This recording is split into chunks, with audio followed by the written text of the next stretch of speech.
Welcome, everyone, to this week's Freightonomics episode. I'm Zach Strickland, head of Freight Market Intelligence, and with me, as always, Anthony Smith, chief economist.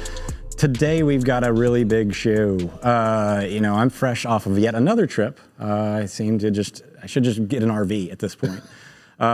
Fresh off another trip, went to the Gartner conference, so I'm going to recap a few of those findings, but we also have very special guests.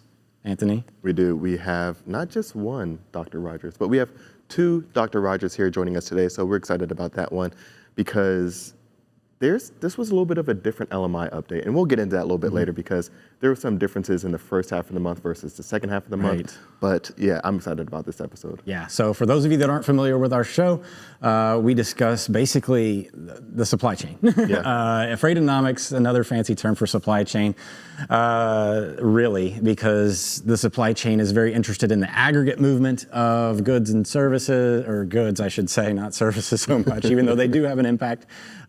Whereas logistics and freight is more that tactical day-to-day function, how those goods transition. So really, we should just rename the show. Maybe we should. But I mean, maybe more people will watch. But anyway, if you are watching us here at noon, we're live every Thursday at noon on freightwaves.com. But also check us out on YouTube. Make sure that you also subscribe. That's right. Subscribe.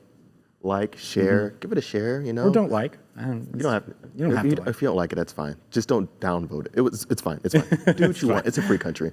Anyway, if I'm looking down, I'm not being rude. I am looking at LinkedIn because as of now, we are live and we're streaming. And so if you want to jump into the conversation, you have something to add, have a question, want to get Zach canceled, jump in there, let it be known. You know, I had a good run. So let's get it started. So I went to the Gartner conference, supply chain conference down in Orlando. And of course, I'm not going to give any specifics to this, but the high level takeaways from this show, I think it was very validating.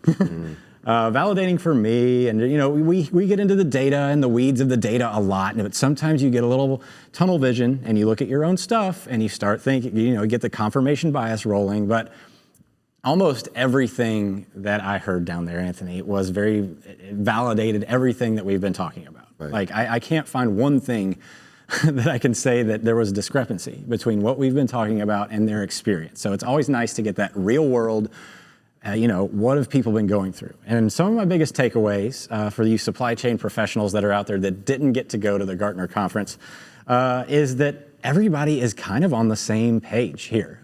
If you are, somebody that's managing S&OP, sales and ops planning, you are feeling a lot of the same. You are probably like everybody's on the same boat as you. Demand forecasting completely out the window. Some of the strategies I heard for dealing with that were almost, it was mind-blowing, but at the same time, you can just realize that your demand forecasting ability has been greatly hampered, and everybody in almost every industry is feeling it. Another big takeaway is people are struggling with flexibility right now. That once they get one thing figured out, something else changes. So I mean, I think we can all relate to that in the last couple of years, but. Supply side forecasting in terms of availability of goods, availability of raw materials, and then the transportation lead times for getting those goods and materials has expanded dramatically over the last year or so. And that makes it, whenever you do get the demand forecast right, difficult to fulfill those orders. And of course, it comes into inventory management and planning. I heard about so many people getting a hold of inventories that they have nowhere to put it. Yeah. And I mean, last week we were also talking about to Dr. Rogers about some of the issues with some people keeping inventory that's not yet finished, products that are not yet finished, but sometimes there are damages, unforeseen events that happen, and now all this inventory that you're holding on that was just going to be used to complete this other component is now no longer good for use. Yeah, and that's, I mean, when you are managing a supply chain, you've actually had a relatively, and a lot of people reflected this, I don't want to say that it was an easy job. It was relatively easy compared to the current environment for sure. But you didn't have to worry about all the moving pieces before COVID that you have to consider now. So now there's things that you could get away with before. I heard about a lot of a lot of bad habits were rewarded pre-COVID because you didn't have to worry about all this maritime disorder, availability of production. You kind of had this stable system to work with, and you did not have to hedge your exposure to all these places. So a lot of people are working on trying to diversify. Obviously, I don't think this is terribly new. They're trying to diversify a lot of their upstream situation to make sure that they don't get overly exposed to these dramatic shifts. Of course, geopolitics, a huge thing. Labor, still a huge issue. Yeah. So there's my last takeaway from the Gartner conference situation. Labor, there's been more integration with human resources inside of supply chain management to where they can now replace and know more about their labor demand needs. So a little bit of integration there. And we all know inside that corporate environment, the big companies, a lot of siloing going on, a lot of barriers to break down. So this is actually a pretty big move. Right. Having been in the space myself over time, when you have integration between departments, that's actually a really big deal, especially the larger the company you get. And then finance. Finance side integration. This seems like a common sense play, but there are barriers between the languages in these environments. You have supply chain language and you have financial language. Right. And a lot of times the ops language and the financial language do not line up. They have very different definitions. So that's becoming more of an integrative process as, of course, supply chain managers' budgets have been blown apart, both coming and going on the demand and the supply side. Yeah, and I think this is kind of something that we were talking to parts of last year, not specifically this situation, but just in general from a macroeconomic view, that especially back in my consultant days that I just kind of shudder about, you think about times of exponential growth, and you think about times where there's just so much activity to be had. It covers up for a lot of mistakes. And that's just like everything with life. I know with sports, if you were just fast, they say speed kills. You could cover up a lot of mistakes if you just had poor technique with other aspects. Yep. At the higher level you get, the more competition that comes along, you're gonna have to fine tune some things. Just like in any kind of macroeconomic environment or any kind of business situation, when the times are good, you can kind of make some mistakes. It's not going to be too, harsh on the bottom line. Revenue cures a lot of ills. It covers up a lot of ills. Everything. And then when times get hard, it gets a little bit rough. So lessons learned here are make sure that you are constantly focused on doing the right thing. Even if you're making enough money to get away with it now, doesn't mean that you're going to do it later. And obviously a lot of people are already figuring this out. But that was one of my biggest takeaways. So before we bring on the Rogers boys, I want to talk about one thing, because one of the big headaches at the Gartner conference was not understanding where they stood within the greater environment. So the larger environment itself. Benchmarking, of course, something we do here at FreightWaves very well with our Sonar platform. So Henry Byers had a big coming out this week. Yeah. Our maritime, head of ocean intelligence here at FreightWaves, brilliant guy. He's been on our show several times. Should have him on more. Yeah. But if you were at our Future of Supply Chain event, you saw him present our new Ocean Atlas product, which is an extremely valuable tool for anybody looking for demand-side forecasting and also supply chain disruptions. Measures lead times inside of it. But he writes this article talking about how import bookings have plummeted over the last really just a few weeks. And it just goes to show you that the market and the environment can change overnight. So I want to pull up our chart here for IOTI. And I show this chart relatively often here. And it's an index that measures import bookings by estimated time of departure from their origination ports for all TEUs coming from all over the globe into the United States. Anthony, you don't have to be a mathematician to see this 35% drop. That is down there. And that's a 35% drop really in the matter of a few weeks. Right. So if I pulled this chart out, I wanted to shrink it a little bit for scaling purposes, just to show you the current environment. But if I pulled it all the way out, we're actually moving back to where it was pre-COVID. Gotcha. And this is not going to manifest itself in surface transportation tomorrow. But it may manifest itself here in the next month or so, because we're currently around a 30 to 35 day lead time before this freight actually hits the United States. So import demand really waning at this point, by this being one of our earliest signs and most significant drops that we've seen at this point. Yeah, and I mean, when you look at this chart, yeah, there are ups, there are downs, but the downs are quickly corrected and it goes right back up. This is it's a sustained downward movement. Yeah. It's a substantial downward movement, and it doesn't look like one of those that's just kind of going to pop right back up.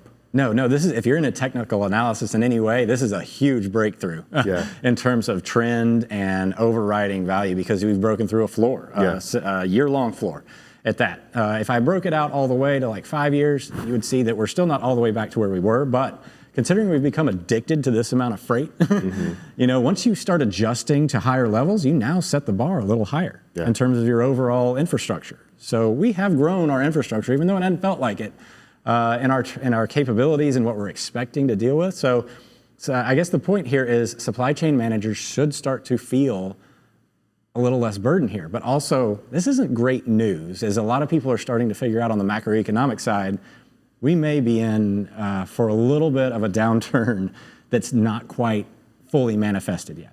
Yeah, I mean, when you look at some of the macroeconomic indicators, there are just so many puzzle pieces. I think the biggest one that has really kind of been showing itself over the last, really over a year, has been in the jobs market. And that's one that I kind of harp on all the time. Maybe we can talk to the Rogers doctors about them soon. Let's go ahead and bring them on. Let's bring them on. All right, there we go. I had to get out a little bit of words first, but I don't want to eat up any more of you guys' time because we got a lot to go through, and I'm really interested in what you guys are saying. So welcome, Dr. Dale and Zac Rogers, to our show. Thanks for coming back again, Dad. Yeah, it's great to be here. I'm here in Colorado to see my son and his family, but also attend several dance recitals this weekend, which apparently is what grandpas do. So I've been really working on my tap. So you know, they grow up so fast, Dr. Dale. Hey, I gotta talk about something that you mentioned in the introduction, Zac. Okay. So you were talking about sort of that difference between the finance language and the supply chain language. And one of the really interesting things we've seen these last few years is that the purposes of supply chains is evolving. So supply chain management always used to be about make, source, deliver. But today, supply chain is really about finance. It's about funding the organization and occasionally using the organization to fund the supply chain. But the best and most valuable companies the last several years, companies like Apple and so on, really use their supply chain as a source of funding and financing the corporation. And if you're interested in this, and you don't have to be, but there is a book about it that came out in 2020 by Rogers, Leuschner, and Choi. Tom Choi is at ASU, and Rudy Leuschner is at Rutgers and is an old student of mine. And the thesis of the book relates to what you're talking about, and then it's more important than ever for supply chain managers to understand finance and finance language, because the supply chain is expected to really fund the organization, because the best capital that is available to a company also often comes out of the supply chain, which means your suppliers. So you're allowing your suppliers to actually fund your company, as opposed to using debt capital, equity capital, and so on. At any rate, I like what you said. I'm so glad that you said that and chimed in there, because one of the things that surprised me the most about our conversations was a lot of them are now managing working capital. So relevant. So say the name of the book one more time, because I want everybody to hear it if they're interested, because I am. Let's see. What is the name of the book? I wrote it, so it seems like I should remember it. It's Supply Chain Financing. It's financing. It's available on Amazon. I don't remember. I'm embarrassed. I'll figure out the name of the book before we're it's supply chain funding the organization, and I don't know. I forgot the name of the book. I wrote it. I just forgot the name of it. Okay. Well, Dr. Z can Google it in the middle or something. Yeah.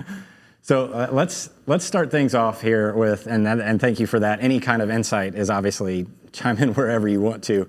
But I think, so where we stand with today's current environment, the LMI, of course, came out. I would love to get a little bit of a recap of what we saw here in May. We've seen inventories continue to grow and expand, which has been a huge headache. Has there been any other fundamental changes in the LMI that stick out to you guys? There's been a couple things that have happened. So the overall LMI, and again, to remind everybody, any number over 50 means expansion. Any number under 50 means contraction. The overall LMI came in at 67.1 in May, which is down from where we were in April, and certainly where we were in March when we had our highest reading ever. We were at 76. Although it's still above the all-time average. And like you said, a lot of it has to do with inventories. So inventories continue to be very, very high. They were a 69.3, our inventory levels for May, which is down a little bit from what we've seen earlier this year. But earlier this year, January, February, March, April were 4 of our 5 highest readings of all time. So right. It's down a little bit, but still well above what we would normally see. And it's funny because this is the time of the year generally when we start to ramp inventories up. So we would expect usually June, July, August, we start to get into back to school, and then we start to get into all the Q4 holiday stuff. And so it's funny that for the first 5 months of the year, we've seen pretty significant, robust inventory growth when normally this would be sort of a fallow period. And one of the things, you can see how much we struggled with inventories for a while there.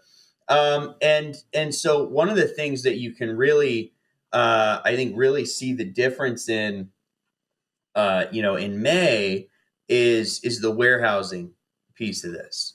So warehousing, of course, has been busy for the last 2 years. I think the last time we saw positive growth for warehousing capacity was back in August of 2020. So we've had 2 years essentially of warehouse capacity contracting. And in 2021, that was because inventory was moving through it so quickly. And in 2020, it's because inventory sort of just stuck there. You mentioned in the beginning some of the inbound TEU stuff. One of the things about the ports that I think we're missing a lot of is that even once we get past the ports, there's nowhere to put any inventory. Right. I mean, that's the biggest thing that's slowing down all of these ports right now. It's not dock workers, it's not capacity. It's how do we get the containers out of here and put them somewhere else? Because there's just nowhere to locate these ports. I mean, right now, Port of New York, New Jersey, Port of Savannah, Port of Charleston, they have more containers sitting on their docks than they've ever had before. And it's because there's nowhere to put all this stuff. But sometimes I come on here and I feel like it's all bad news. But one thing that's really interesting is we broke it out into early and late May, numbers this month. And warehousing in early May, so May 1st through the 16th, came in at 38.1. So a really tight rate of contraction, really strong contraction. May 17th to the 31st, though, it was a 50.7, which means the littlest, tiniest margin of growth, but growth. And it would be, again, the first time we've seen growth in that metric since August of 2020. And so it could be. Now, interestingly, prices and utilization for warehouses were also higher in the second half of May. So it's not like warehouses are getting cheaper by any means, but it does seem like we are starting to see a little bit of an easing on the capacity side. And whether that's companies starting to wind through some of this backlog Amazon putting 10 million square feet, onto the lease market and sort of stepping back from their pursuit of gobbling up every square inch of potential warehousing space and letting that middle class move in a little bit. Whatever it is, we saw a little bit of a softening, and it's very much like what we saw with transportation in the second half of March this year. So the first half of March, transportation capacity was tight, and it had been tight for 2 years. And then in the second half of March, and this had a lot to do with diesel prices, suddenly things started to soften up. And now with transportation, they continued softening, and now we have the highest level of transportation capacity growth that we've had since 2019. And so it remains to be seen what will happen with the warehousing side. But in the second half of May, we did see some softness. Maybe it's a blip, but we saw something shift.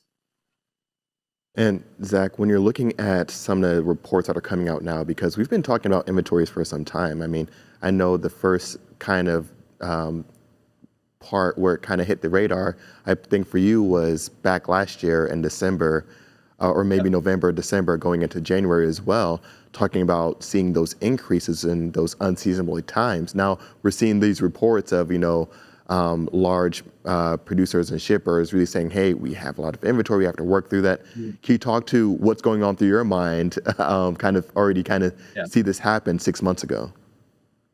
Yeah, right. So in December, we did call the bullwhip effect, and that's because inventories went up in December, which for those of you who haven't paid a lot of attention to business class, inventory is not supposed to go up in December. It's supposed to go down. And so it went up in December. We thought, well, that's weird.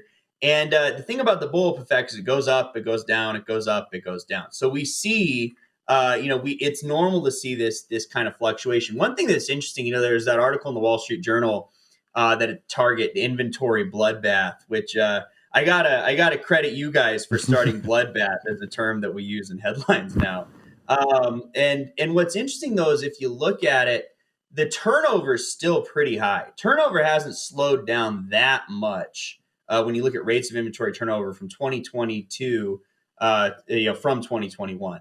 And if you look at where it was in 2019, rates of turnover are actually pretty similar. And so really what we're seeing, I think, is sort of a shift towards normalcy in the American consumer. Consumer spending keeps on growing, but it's not growing at the crazy breakneck runaway pace that we saw last year. And one thing that I think is interesting, Anthony, you mentioned the jobs report at the beginning. There was a lot of focus on the fact that, okay, we gained 390,000 jobs, great, but we lost 61,000 retail jobs. And so that was sort of look, consumer spending, we're slowing down, 61,000 less retail jobs. But we gained 84,000 leisure and hospitality jobs. And we gained 31,000 logistics jobs between warehousing and transportation.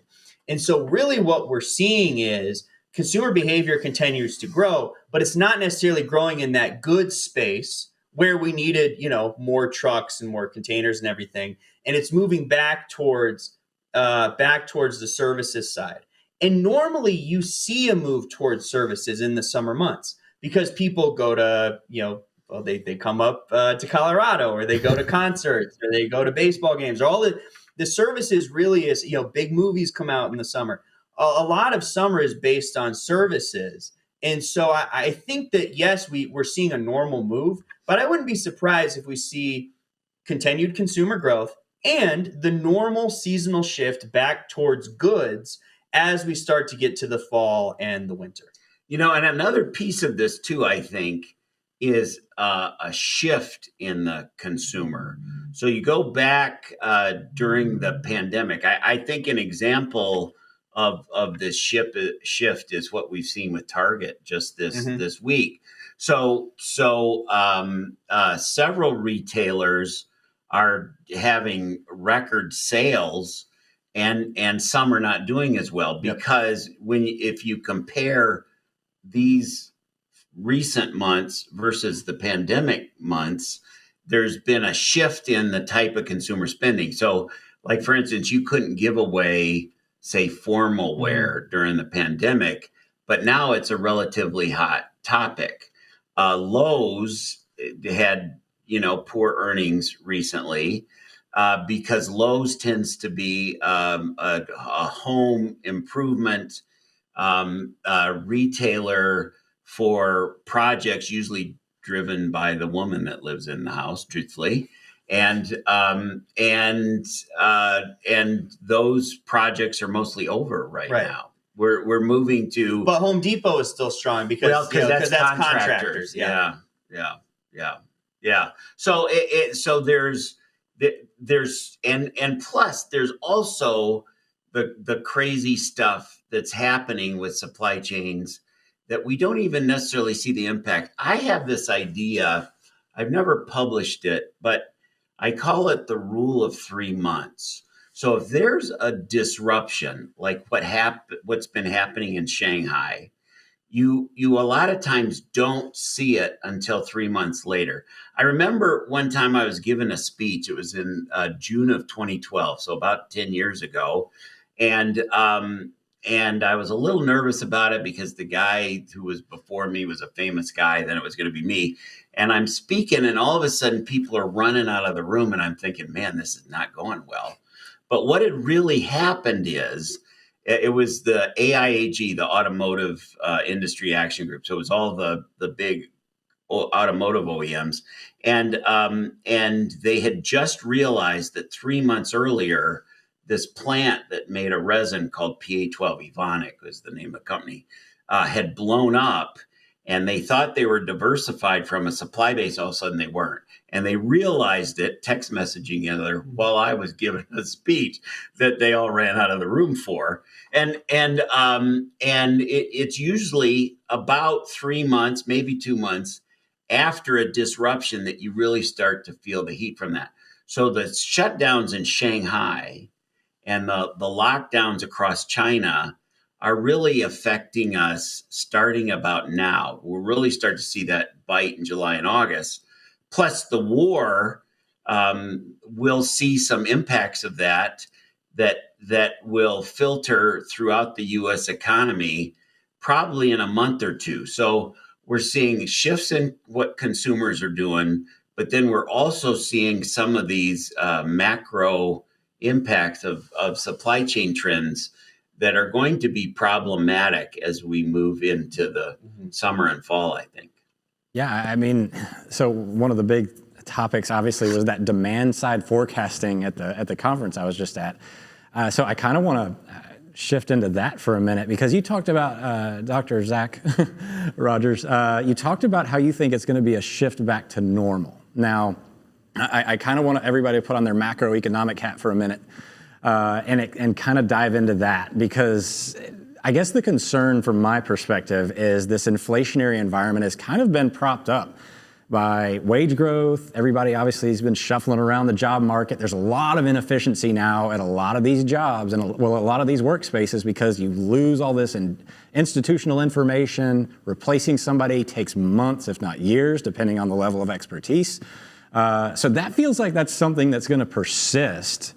Do you think that that's going to be enough, or is there something else that you think is going to be enough to overcome this overwhelming inflationary environment right now to keep the consumer kind of robust? Because what we're looking at in some of these credit card data, obviously the revolving credit card information, or the revolving debt has been exploding here of recent. So it almost feels like they're kind of just paying it forward a little bit right now.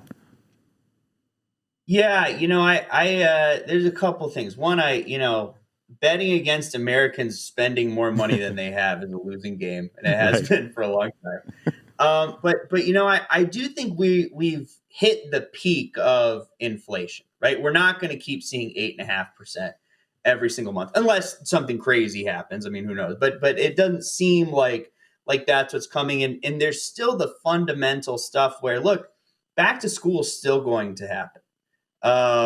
Christmas is still going to happen. All these things are still coming, and we're going to figure that out. Now, again, it might not be the same level of spending on hard consumer goods, and especially if you're in a sector like apparel. I don't know if that's a good place to be this year. Everyone bought a lot of clothes last year, or home goods, or if you sell Pelotons, I don't think that's probably a good place to be either. But I think really all we're seeing is a reshuffling of the economy, and I think that consumer spending has gone up almost every month this year. It went down in December because of Omicron, essentially, and because availability. And we had spread out sales so much into November and October of last year. You know, we kind of made the holiday season start earlier last year in terms of shopping. But I don't think that that's, we keep seeing growth in consumer spending. Even last month, it was up 0.7%. Now, it's not growing at the same rate that we had seen it. And because we have all of this inventory already in the system, and that happened at the same time that the rate of growth for spending slowed down, we are seeing a bit of a pause. You put Shanghai on top of that, the price of diesel on top of that, and it's kind of a perfect storm that's seen everything slow down right now. But I think if we get forward into the fall, and a couple things happen in the fall. One, back to school, Christmas, all the normal spending times will happen. Inventories will continue to run down, the big inventories that we propped up. Plus, some of the inventory was stuff that we kind of had to wait until fall came to sell anyway. And so that'll happen. And I think we'll see a shift to normalcy, especially as exports coming out of China ramp back up. You know, I saw articles about, the stuff coming out of TEUs out of Shanghai are still low. Well, it's not like Shanghai was going to open on Wednesday and then full boats were going to be headed out on Thursday. You know, the lockdown didn't just affect the ports, it affected component suppliers all the way up the supply chain. And so those components have to get moving again. And then inventory has to go downstream and then be manufactured and then move to docks. And so, supply chains are a perpetual motion machine. And when you stop them, it takes a long time for them to get warmed up again. And so I think we will see them warmed up again on the supply side by the fall. And I don't think that we're going to move into a place of real stagflation where we see inflation just keep going up and consumers unable to spend. We're Americans. We'll figure out how to spend money. You know what, though? Part of it is you got to look at the sources of inflation, as Zach was kind of alluding to. So you got to figure that 2 or 3 points of the inflation probably comes from the Fed not necessarily managing that well. The bulk of inflation, though, is coming from supply shortages. And the normalcy, we hope, is that we'll get to the end of that with all the shutdowns, the war, a shift in consumer demand types. And then the craziest thing to me, I try not to be political, but truthfully, both parties have been terrible about this. So if you look at the Trump tariffs, that's probably added a point to inflation, half a point to a point on inflation, because the purchases from China have been really incredible growth since we put those tariffs on. You know, China has taken the tariffs seriously. They've slowed down purchases from us. But in the U.S., we're up 25% on purchases from China. And really, those tariffs are really punishments to American consumers. The crazy thing is, you would have expected President Biden, because one of the ways to manage the inflation and knock a point off pretty much immediately would be to get rid of those China tariffs. I know we want to discipline China and we want to manage them, but some of the inflation, I would guess about a point of it. So 10 to 15%, somewhere in there, of inflation are those Chinese tariffs. And it's crazy that we're not taking those off immediately. So the Fed probably is rethinking their strategy. The supply shortages will, we think, work their way out. And that's probably the bulk of inflation. But something that we could do immediately would be cut those tariffs. It's a crazy thing. It was crazy when Trump put them on, and it's crazy that Biden hasn't taken them off. Yeah, I think that's a definitely easy fix that could be done right away, as you mentioned. When you're thinking about inflation and inflationary pressures, especially looking at upstream, there's some thoughts around some producers, some shippers still taking on some inflationary pressures that haven't really been fully passed on to the consumer. Some individuals or some companies that are CPG facing might want to maintain some of that market share. So they're afraid to bump up prices just because maybe they might lose market share. Any thoughts around company health or shippers' health moving forward if they aren't able or if they're refusing to pass on some of those price increases just yet? You know what's funny is we ask our respondents every month, hey, where's this going in the next 12 months?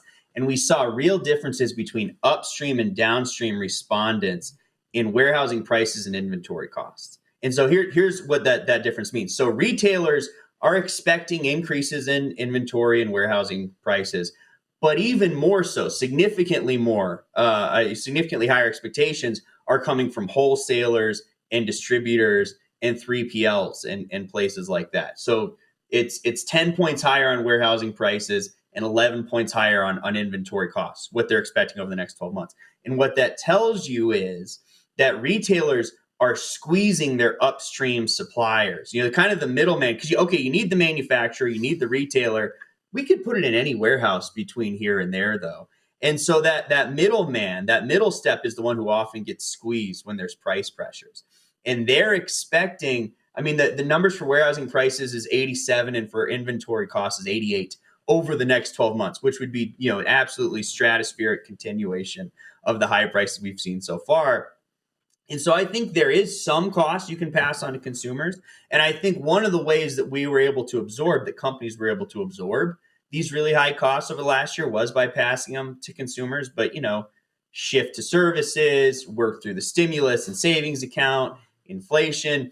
You can't pass things along, I think, as easily as you could before. And it's that middle step, those middle 3PLs and distributors who are the ones who are going to get squeezed over the next year. Yeah. Can you picture the conversations that are happening this week, given, like what happened with Target this week, between buyers at Target and Walmart and their suppliers? Can you kind of picture how those might go?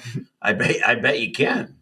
That's a good point. Let's talk about the Target and Walmart situation a little bit, because I think that's obviously very relevant and topical. How do you think that what they're dealing with right now was avoidable? Or do you think that this was just like an inevitability, given that these transitional states are extremely difficult to predict? They had a Sophie's choice last year. So there was two choices. There was, charter our own ships, have have a lot of inventory and not miss sales, or don't do it and leave a bunch on the table over Christmas and the holiday season. And unsurprisingly, they chose, well, what will be good in the short term, and then we'll deal with the consequences long term. That's not, it's like when you give a kid a marshmallow, and it's the same exact principle.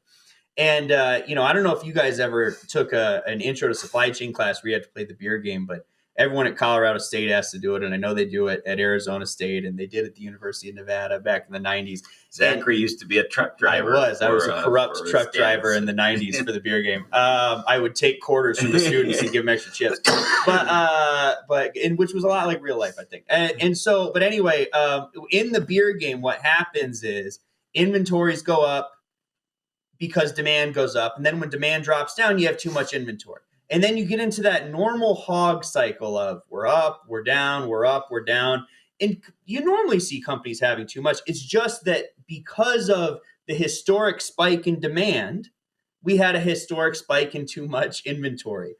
For every action, there's an equal and opposite reaction. And so I don't know that there was a good way to avoid it, because the alternative is, right, you could have been companies like, I don't know, American Eagle or something like that, or Foot Locker. Well, they weren't able to get inventory over in time for Christmas, and now they also have too much inventory because it all showed up late. You could also do what Under Armour is doing. Under Armour just canceled $200 million of imports because it's not going to get here in time. Under Armour, one of their really big seasons is like when fall sports are starting up, and football and soccer and all that stuff. They want to have stuff on the shelves for football players who need to go buy shorts. Well, that's not going to be here. So Under Armour just canceled $200 million of sales. And so they're leaving potential revenue on the table. And so that was really the choice that places like Walmart, Costco, Target had to make. And Walmart and Target chose, let's get the sales when we know we can and deal with the fallout later.